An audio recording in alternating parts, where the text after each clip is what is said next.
Hello, what's going on, YouTube? This is J Money here, and I'm pretty sure most of us are already aware of what happened at YCS Bochum, especially the finals. But before I get to that, I want to go ahead and say that I ended up going to two locals yesterday, one in the morning and one in the evening, with World Chalice, and I completely went undefeated on the first one, but going against nothing but trick stars and pendulums all day.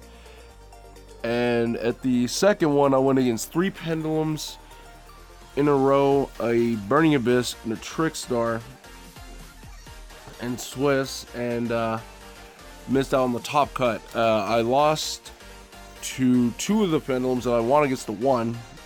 And one of the pendulum players I should have won against, but I made a horrible misplay. Which shouldn't really happen. Being 6 months into playing a deck, misplay shouldn't even exist. But it was a horrible mistake and a horrible misplay on my part, given the resources, the few amount of resources I had, going with my first instinct rather than going into a Saryuja for 3 to summon Venus from hand. I should have made a firewall and linked off my last vanilla into an M-Duck and had a co-link to bounce the Naruto. I already baited out both Vortex and Naruto's negates with because I opened 2 mind controls, which was good. But and he had a Mellotron on the board, and I still would have gamed him if I would have went the firewall route to bounce 1, because I already got rid of Vortex with Ningirsu, because I had 1 card in hand, which was Venus, and like I sacked off my Soul Charge for Ningirsu because I needed to kill him right then and there, because he had a purple poison and a black thing on the board, and he was just going to come back and break whatever I had, because I wasn't going to make much because I didn't have many resources. All I had was a Ningirsu, an Aurum, a Chosen on board, and a Venus in hand. I already sacked the Soul Charge. I needed to kill him that turn. It was game 3. I took every Pendulum player to game 3, but I would have just bounced the Naruto and then use Leaf from grave to sack off M-Duck to grab herself out, and M-Duck and Firewall would have special summoned both of the monsters out of hand. I had 2 Shine Balls in deck because I drew into 1, and so all I needed to do was get 2 tokens, make the Underclock, and drop the Mellotron, and then link the last Shine Ball and the Underclock into a Trigate and go for a game with all the damage I was going to deal. But I didn't do that, and I was thinking I would get multiple shots with Ningirsu by sacking off the Ningirsu for Lee instead, so Ningirsu could summon Lee, so I can use Aurum to revive Ningirsu to get another shot. But by the time I summoned Ningirsu, I realized I did not have nearly enough resources to do that and go for a game. So huge misplay. That was on my part. But out of playing against all the Pendulum decks, as a World Chalice player, or as any other player that's not playing like a deck like Dinosaurs, I realized as I kept going on that you really have to play your ass off against Pendulums. You have to not only execute every play perfectly and not make a single misplay, but you also have to read your opponent a turn to 2 turns in to make the proper plays necessary. And this guy, known as Marco, he won the entire YCS Bochum of nearly 2,000 people with World Chalice, beating Pendulums in the finals. And I guarantee you, he worked really, really hard, and his mental state had to be on point when playing against these Pendulum decks, because you have to play superb against Pendulums. I guarantee you, he played his ass off against Pendulums, and it paid off. That game 3 with the anti-spell, I honestly don't think that he summoned the Beacon in attack mode by accident. I honestly believe he planned for his opponent to crash the poison into his Beacon just to blow up the anti-spell, because his World Legacy World Chalice was already in the graveyard, and he needed access to World Legacy's Heart the next turn. He needed to be able to access spell cards.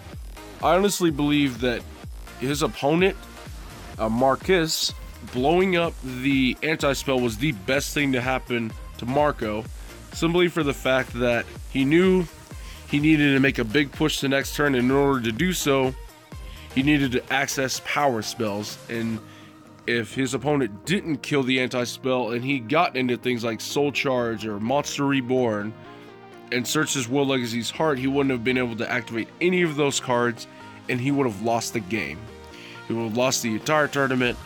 He would have lost the YCS. He would have got second place to Pendulums, but he played absolutely superb.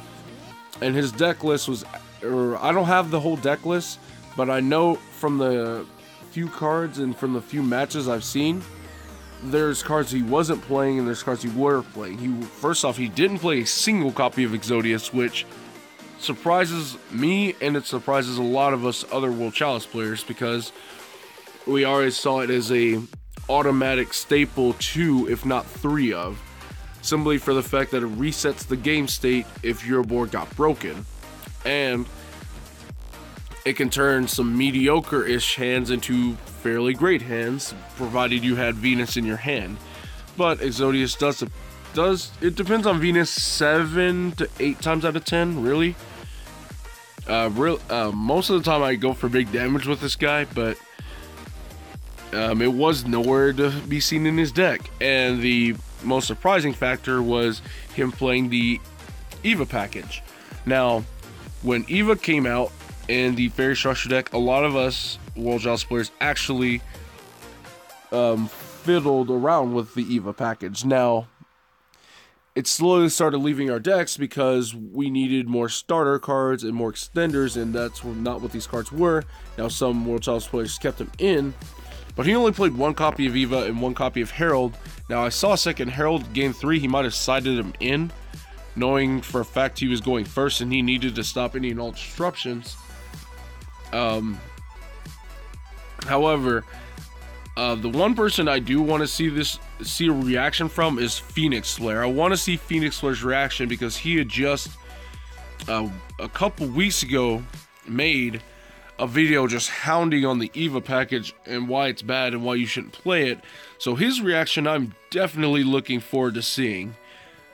I want to see his intake and input on him playing the 1-1, and I want to see if his viewpoints changed at all, because Marco was also playing Rescue Ferret, which any World Chalice deck playing Rescue Ferret is playing 2 Saryujas, because you can immediately go into a second one. Saryuja will always resolve because Imduck will always end up masking Saryuja, so you will always end up chain blocking, and Imduck will automatically get you a monster to a zone that's not under Skull Deep. So then you would summon the Ferret, and then you would just shuffle it back in and put out an Eva, a Chosen, and a Lee, and now you have your 4 for a second Saryuja. So at that point, your hand is completely fixed, and you likely have the most optimal hand that you can have. Not only that, but the second Saryuja will also get chain blocked, simply for the fact that Eva will trigger in response to Saryuja's draw effect. Since this goes to the graveyard, you banish 2 fairies as cost. Now, if they do have some sort of hand trap, that'll get negated, but if not, you not only search a Herald and a Lee, which is 2 more fairies, for a hand trap, or for your opponent's next turn play. But at the same time, you decked in more fairies that you didn't need to draw that you could search, and then you draw 4 more cards, which you'll generally draw into your power spells. You'll draw into your Brilliant Fusion, you'll draw into your Waterfront, you will draw into your Monster Reborn, your Soul Charge, and even your Venus if you didn't already have it. And you have the most optimal hand you could possibly have to play the game and steal the win.